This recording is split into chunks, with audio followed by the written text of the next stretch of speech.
Glória a Deus. Ah, gente, que delícia mesmo, né? O coração da gente fica quentinho. É isso aí. O fruto do penoso trabalho.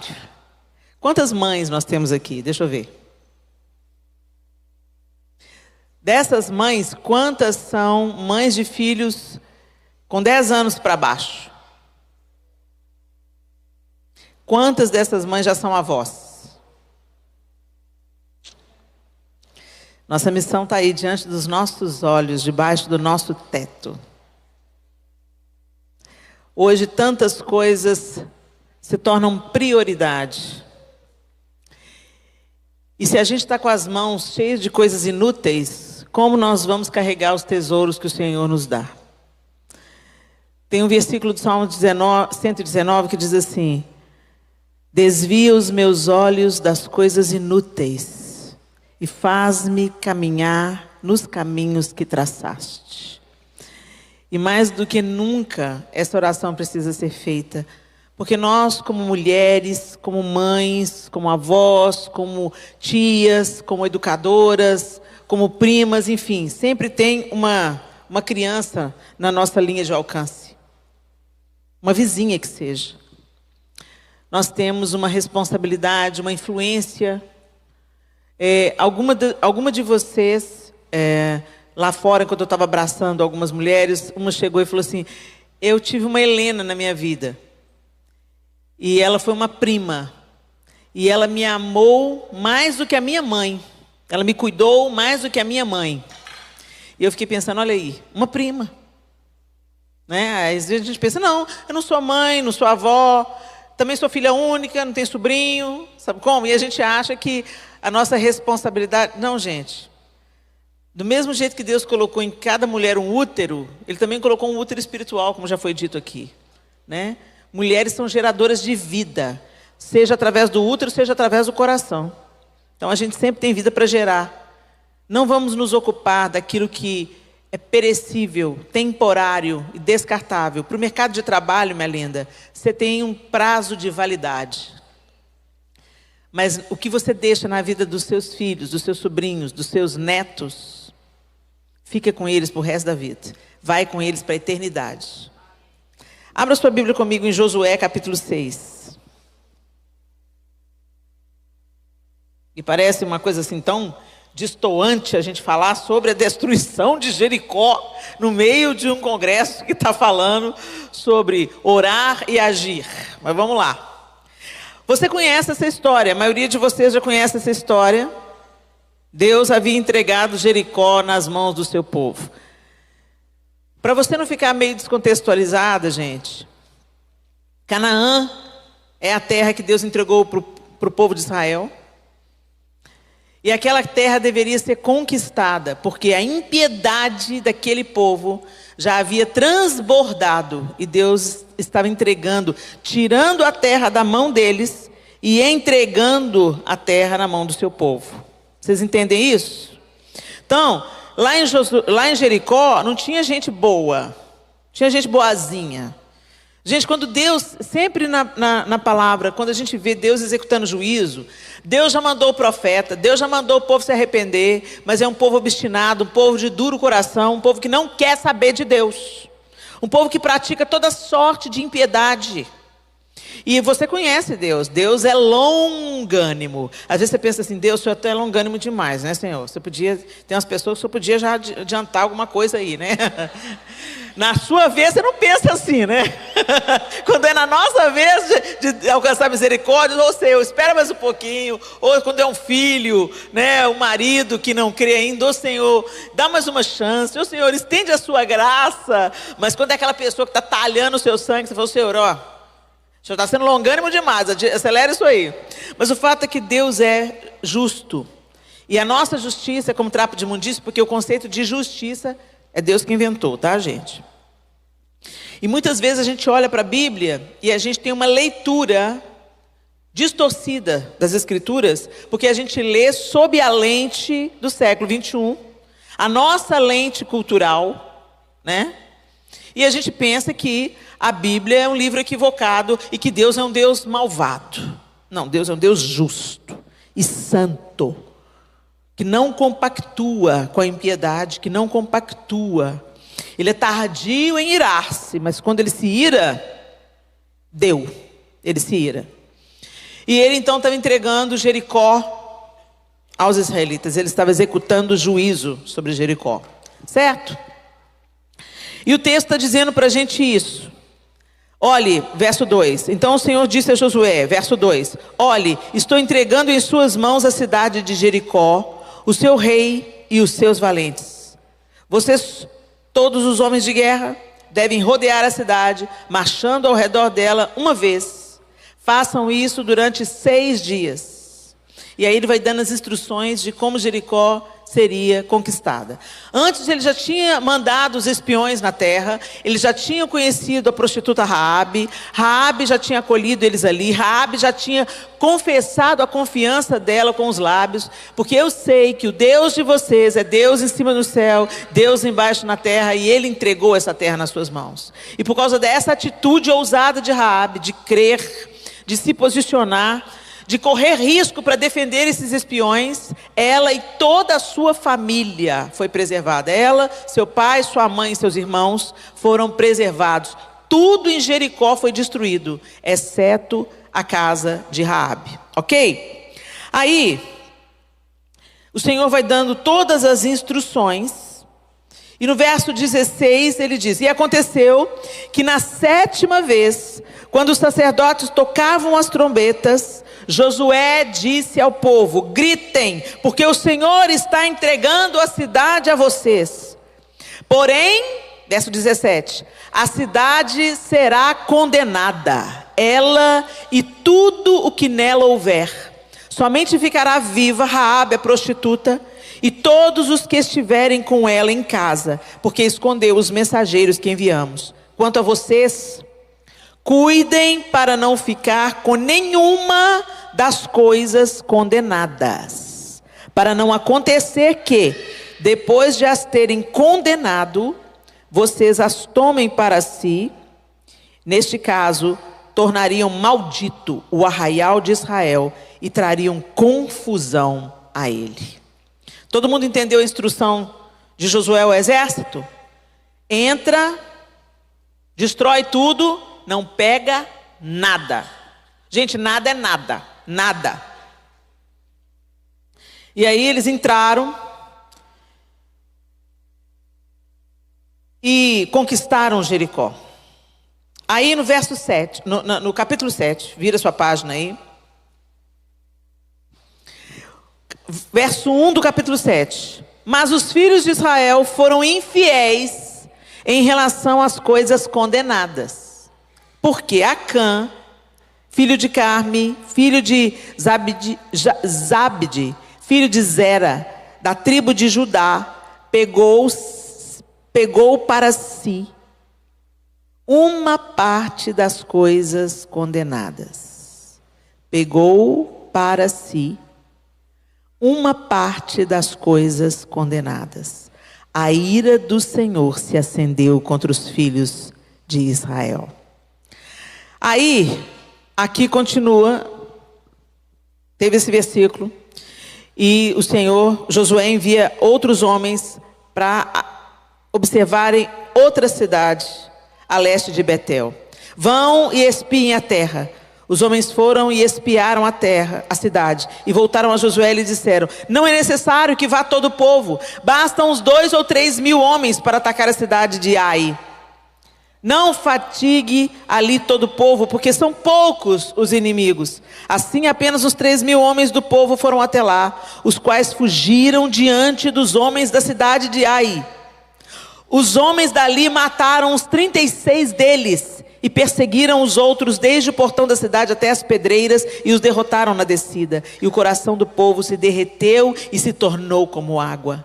Então Josué rasgou a sua roupa e se prostrou com o rosto em terra diante da arca do Senhor até a tarde, ele e os anciãos de Israel, e puseram pó sobre a cabeça. E Josué disse: Ah, Senhor Deus, por que fizeste este povo passar o Jordão para nos entregares nas mãos dos amorreus, para sermos destruídos? Antes tivéssemos nos contentado em ficar do outro lado do Jordão. Ah, Senhor, que direi? Pois Israel virou as costas diante dos seus inimigos. Quando os cananeus e todos os moradores da terra ouvirem isto, nos cercarão e apagarão o nosso nome da face da terra. E então que farás o teu grande nome? Então o Senhor disse a Josué: levante-se, porque você está assim prostrado sobre o seu rosto. Israel pecou, quebraram a minha aliança, aquilo que eu lhes havia ordenado, pois tomaram das coisas condenadas, furtaram, mentiram, e até debaixo da sua bagagem o puseram. Por isso os filhos de Israel não puderam resistir aos seus inimigos. Viraram as costas diante deles, porque Israel está condenado à destruição. Não continuarei com vocês, se não eliminarem do meio de vocês a coisa roubada. E aí eles continuam fazendo prova diante de Deus. E no final disso tudo, eles descobrem Acã. Verso 20. Acã respondeu a Josué: é verdade, eu pequei contra o Senhor Deus de Israel e fiz assim e assim. Quando vi entre o despojo uma boa capa babilônica, uns 2,5 quilos de prata e uma barra de ouro pesando mais de meio quilo, cobicei essas coisas e as peguei para mim. E eis que estão escondidas na terra, no meio da minha tenda, e a prata por baixo. E aí veio a condenação sobre Acã e sua família. Verso 25. Josué disse a Acã: por que você trouxe essa calamidade sobre nós? O Senhor hoje trará calamidade sobre você. E todo Israel o apedrejou. E depois de apedrejá-los, ainda os queimou. E levantaram sobre ele um montão de pedras que permanece até o dia de hoje. Assim o Senhor apagou o furor da sua ira. Por isso aquele lugar se chama o Vale de Acor até o dia de hoje. Meus irmãos, minhas irmãs, nós temos levantado uma bandeira de proteção à infância na nossa nação. Nós temos clamado a Deus para que Ele use a igreja nesses dias, para a igreja intervir como ela deve intervir, pela justiça, erguendo a voz em favor daqueles que não podem se defender. Mas isso não é só sobre a instituição igreja, é sobre a noiva, da qual eu e você fazemos parte. Às vezes a gente pensa que a igreja, todas as vezes que a gente pensa a igreja, Deus vai levantar a igreja, a gente pensa em parede, em construção, em lideranças. Não, gente, a liderança é tudo. A igreja é tudo. A igreja não são cadeiras, não são paredes, não são instituições. A igreja é um grupo de pessoas comprometidas com Deus, aliançadas com Ele, que creem em Jesus Cristo, experimentaram salvação e caminham em santificação. Essa é a igreja do Senhor. As paredes podem cair, podem ruir, mas a igreja vai permanecer. Quando a igreja nasceu em Jerusalém, não tinha paredes, a igreja se reunia nas casas. Quando Jesus escreve as cartas às 7 igrejas da Ásia, não existiam templos. Hoje a gente vai ver as ruínas de templos nas 7 igrejas. Elas foram construídas depois, muito depois das cartas. Porque na época que foram enviadas as cartas de Jesus, a igreja era uma igreja marginal. Ela não era aceita. Mas era uma igreja que crescia numericamente em salvos. E essas pessoas faziam diferença e elas se reuniam naquelas cidades. Por isso que quando Jesus manda as cartas do Apocalipse, você vai lendo as cartas das igrejas da Ásia, você vai vendo que Jesus faz uma correlação do povo com a cidade. Em todas aquelas igrejas, Jesus, na sua carta, escrita através de João, ele dita uma carta para João que fala de coisas da cidade, de peculiaridades da cidade, onde a igreja estava inserida. Não como templo, os templos vieram bem depois. Mas hoje a gente tem essa conexão imediata entre igreja e templo, igreja e construção. Quando acaba o culto, a gente continua sendo igreja.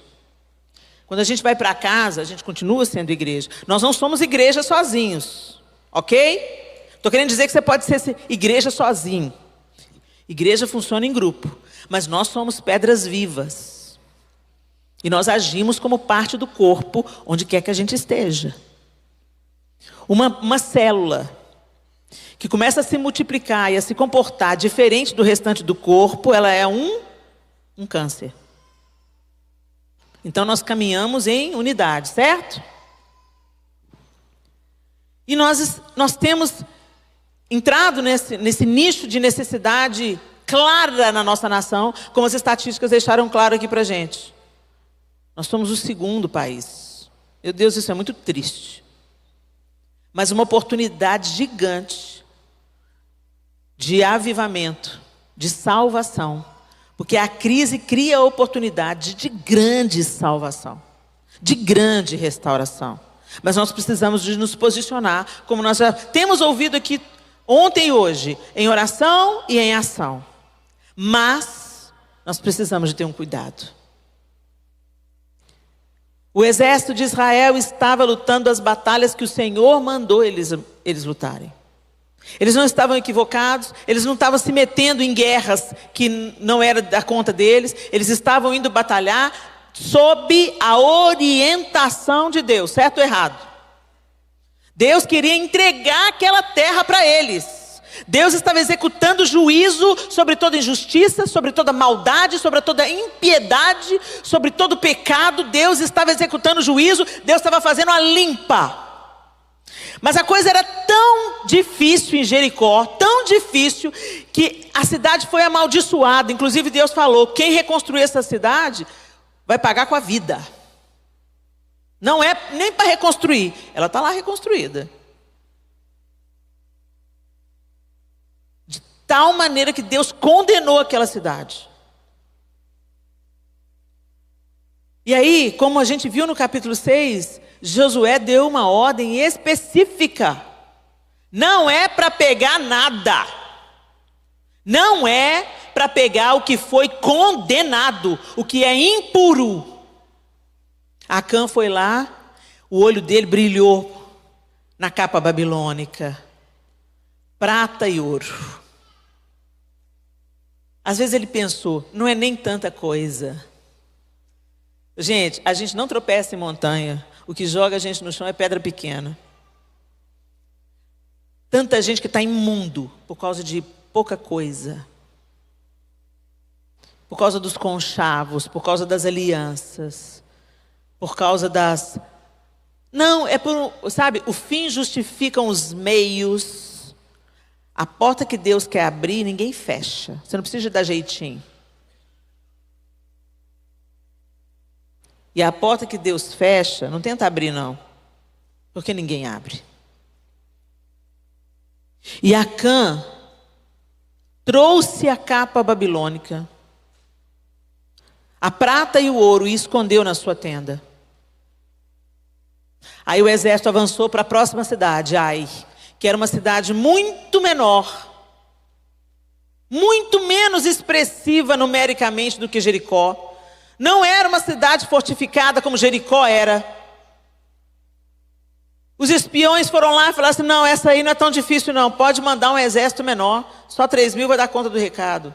Saíram fugidos de lá, passaram vergonha e perderam 36 vidas. Por causa do pecado de um.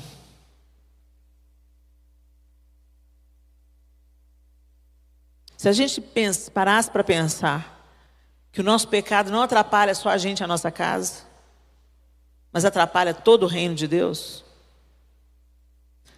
Vocês já pararam para pensar quanta gente não crê por causa dos maus testemunhos dos crentes sobre a terra? Que a gente não seja contado entre estes, gente. Que a gente seja contado entre os chatos, entre os feios, entre os mal arrumados, entre os fanáticos, mas que a gente não seja contado entre os falsos, os duas caras, os desonestos, os corruptos, que a gente não seja contado com estes. Acã não apenas pecou pela cobiça do coração dele, mas ele pecou em desobediência clara à orientação do Senhor e em idolatria. Porque com a atitude dele ele disse: isso é mais precioso do que a aprovação do Senhor. Uma capa babilônica, uma barra de ouro, alguma prata, é mais precioso do que o Senhor. Judas entregou Jesus por 30 moedas. E muitos cristãos, na política e fora dela, estão vendendo Jesus por muito menos. Queridos, o que nós estamos tomando como precioso, que está impedindo o Senhor de nos entregar os nossos inimigos nas nossas mãos? Porque o que impediu a vitória em Ai não foi o número do exército. O que impediu a vitória em Ai foi que Deus tirou a mão. Deus tirou a mão de sobre o exército. As vitórias de Israel não eram sobre o poder de Israel. As vitórias de Israel eram sobre o poder do Senhor. Tanto é que quando Davi quis contar o seu exército, a ira de Deus veio sobre ele e sobre todo Israel. Você está querendo contar o número do exército por quê, Davi? Você está achando que o seu poder vem do número do seu exército? O poder que estava sobre Israel era o poder de Deus, quem entregava as vitórias a Israel. Por isso que Josué e Caleb, já tão íntimos da vitória que o Senhor dava a eles, né? Eles conheciam o Senhor, eles criam no Senhor, eles observaram os feitos do Senhor na saída do Egito. Por isso que quando eles foram espiar a terra e viram todas as impossibilidades, eles conheciam o Senhor. Eles observavam os feitos do Senhor. Ao longo da saída do Egito e de todo o deserto, até o Sinai, até chegar lá. Eia, subamos, o Senhor nos entregou essa terra. Eles sabiam que o Senhor, que a obra era do Senhor. Mas os outros 10 colocaram esperança no próprio exército. Falaram, não, a gente não pode, nós vamos ser como gafanhotos. Aqueles morreram no deserto. E quem entrou para conquistar a terra foi Josué e Caleb. Aí Josué e Caleb entra confiante, conquistam Jericó. E aí quando vão conquistar Josué entra em crise. Como assim, Senhor? Por que o Senhor não entregou para a gente? Eu sempre criei que o Senhor ia entregar. E eu gosto da resposta que Deus dá para Josué. O que você está fazendo aí, Josué? Prostrado. Você está achando que eu sou injusto? Eu vou te contar o que está acontecendo. Israel pecou. Ele não falou Acã pecou. Ele falou Israel pecou. Às vezes você pensa, graças a Deus, Helena, que eu ando na presença de Deus, sou honesta. Gente, a gente tem que chorar pelas nossas misérias e pelas misérias dos outros. Pedir ao Senhor, Senhor, tem misericórdia, não age conosco conforme a tua ira, mas conforme a tua misericórdia, porque graças a Deus hoje tem Jesus Cristo, e o Senhor nos enxerga através de Cristo, mas isso não é motivo para a gente banalizar a graça de Deus e a misericórdia de Deus, muito pelo contrário, a quem muito é dado, muito será cobrado. Nós temos Jesus e o Espírito Santo. Então nós estamos empoderadas em Deus para fazermos o melhor com aquilo que nós temos em mãos. E não nos comprometermos por causa de uma capa babilônica, algumas moedas de prata e meio quilo de ouro. Vocês estão entendendo? Quantas vezes o nosso conforto, Ah, mas eu vou apadrinhar uma criança. Quanto que é, pastora Simé? R$80. R$80? Nossa, mas será que eu vou dar conta? Mas você sempre arruma dinheiro para extensão de cílios. Para a escova, para o babyliss, para as luzes, para retocar o cabelo branco. Ou para comida. Cada um aí com sua área de prioridade. Estou falando da comida do dia a dia, não. Tem mulher que é viciada em algumas coisinhas. Quando a gente põe na ponta do lápis, você não tem problema de gastar em quinquilharia, gente. Literal. Ainda mais que a gente é menina, eu sou mulher, eu sei do que eu estou falando, a gente é chegada numa quinquilharia. Um colarzinho, uma sandalinha, uma brusinha. Ai, a gente ama. Mas na hora de se comprometer para salvar uma criança, aí a capa babilônica entra em ação. A gente segura o que não é para segurar, retém o que não é para reter, valoriza o que não é para valorizar, e a gente leva todo o exército a perder a batalha. Todo o exército. Todo o exército. A gente não avança o tanto que a gente poderia avançar. A gente não consegue transformar leis como a gente poderia transformar. A gente não consegue influenciar a sociedade como a gente podia influenciar. Por quê? Porque a gente está enchendo as nossas mãos daquilo que o Senhor mandou a gente não se contaminar. E o problema não é brusinha, o problema é idolatria, gente. Tudo que ocupa um lugar maior na nossa vida, que não o Senhor e o seu reino, é idolatria, sim. Se eu tiro do bolso R$300 para fazer luzes, unha de gel, cílios postiços, mas na hora de dar a minha oferta, eu negligencio os meus dízimos, na hora de dar a oferta, eu cato as moedinhas que sobram no fundo da bolsa, isso diz que é prioridade no seu coração, minha linda, e não é Deus. Vamos ser honestas.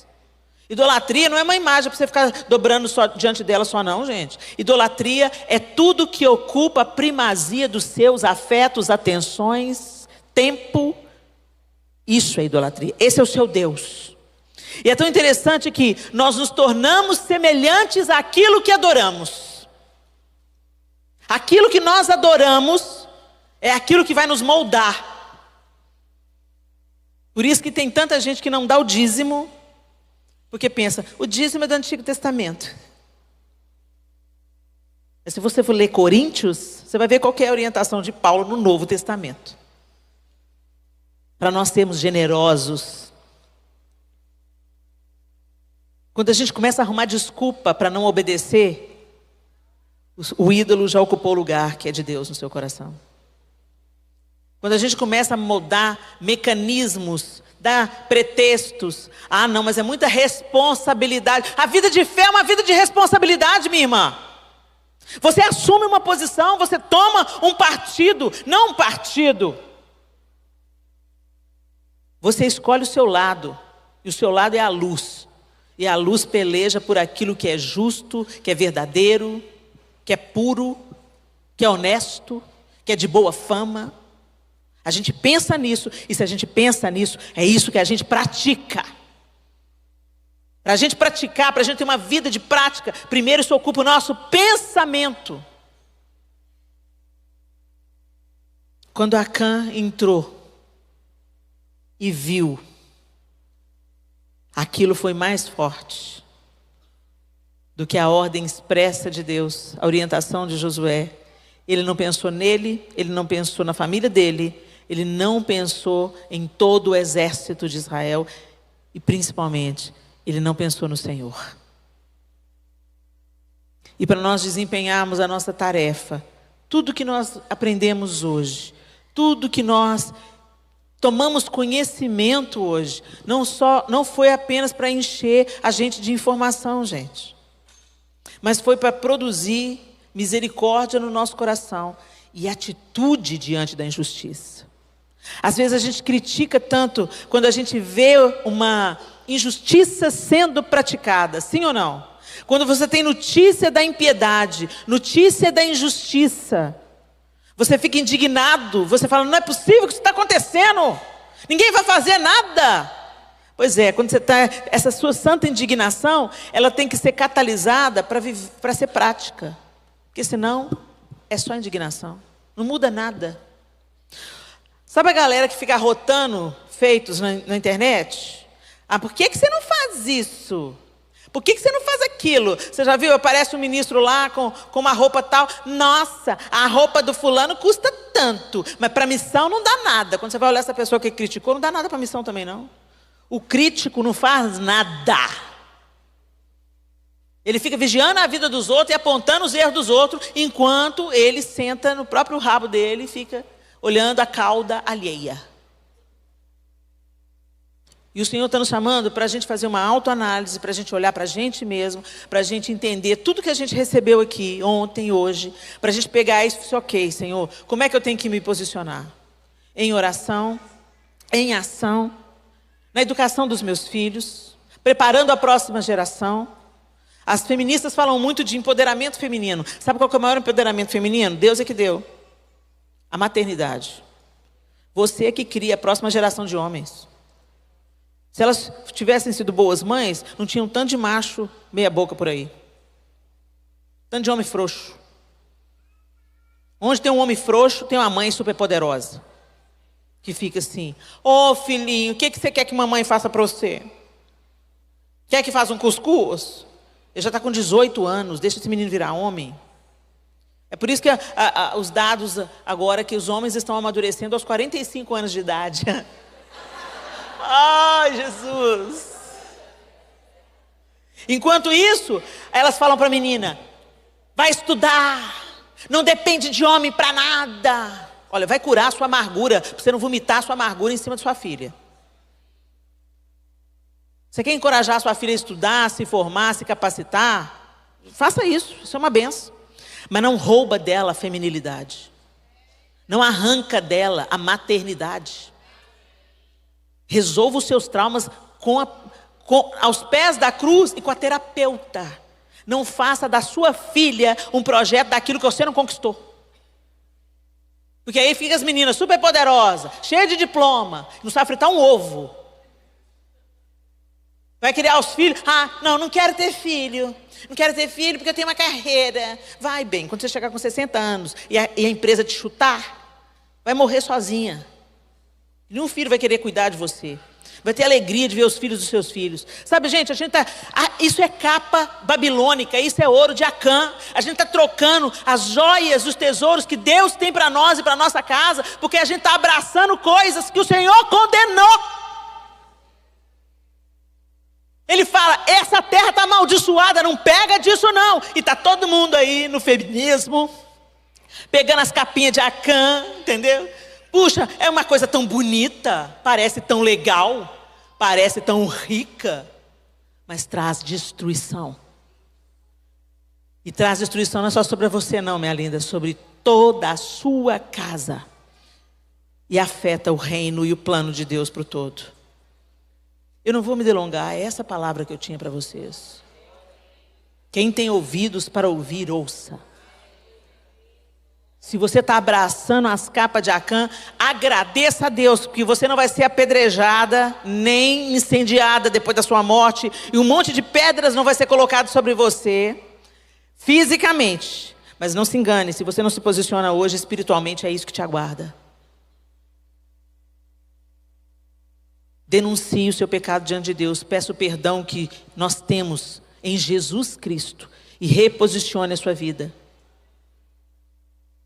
Destrua a capa, entregue a prata e o ouro, porque o que parece riqueza está sendo condenação para você e para a sua família, e está causando uma reverberação em todo o projeto de Deus para as nossas igrejas, para as nossas cidades, para as nossas nações, para a nossa nação.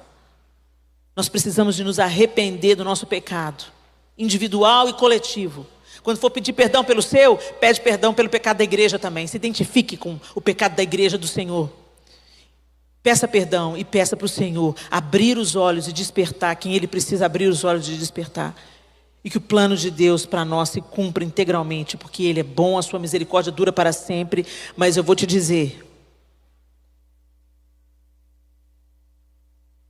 nós vamos acertar contas com Ele. Aproveite que a porta da graça e da misericórdia estão abertas. O Senhor nos convida ao banquete. Rompa com aquilo que você tem que romper, para que o reino avance, para que os planos de Deus se concretizem. E como consequência, muitos sejam salvos e livres do abuso, da violência, da fome, em nome de Jesus. Deus abençoe vocês.